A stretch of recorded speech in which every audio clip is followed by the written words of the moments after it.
Dear students, welcome to Compete Minds. Here we have a syllogism question. So ఇక్కడ మనకి answer ఏమవుతుందో చూద్దాం, logic గమనిద్దాం.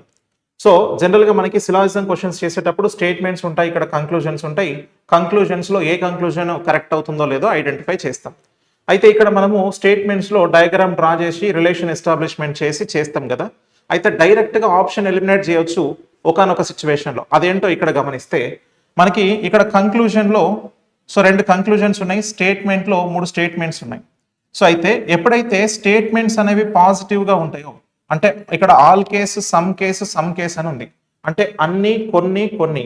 సో ఈ ఆల్ సమ్ ఈ రెండుని మనము పాజిటివ్ కేసు అని అంటాం.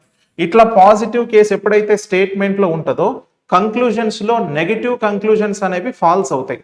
మరి కంక్లూజన్స్లో నెగిటివ్ కంక్లూజన్ అని అంటే నోతో వచ్చిన, సమ్ నాట్తో వచ్చిన వాటిని నెగిటివ్ కంక్లూజన్స్ అని అంటాం. కాబట్టి ఇక్కడ నోతో వచ్చింది కాబట్టి నోతో ఉన్నటువంటి కంక్లూజన్ డైరెక్ట్గా ఫాల్స్.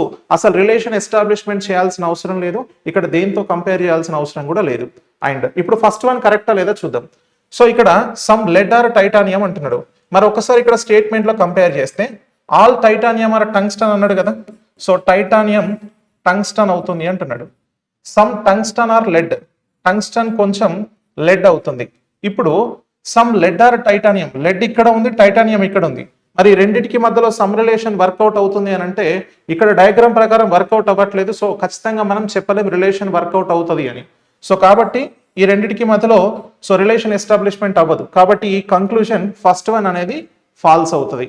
సో ఇప్పుడు ఫస్ట్ వన్, సెకండ్ వన్ రెండు ఫాల్స్ అయినాయి కాబట్టి నైదర్ కంక్లూజన్ 1 నార్ కంక్లూజన్ 2 అని అంటాం. అంటే రెండు కూడా ఏవి కరెక్ట్ కాదు అని చెప్తున్నాం. సో కాబట్టి second one is the correct answer.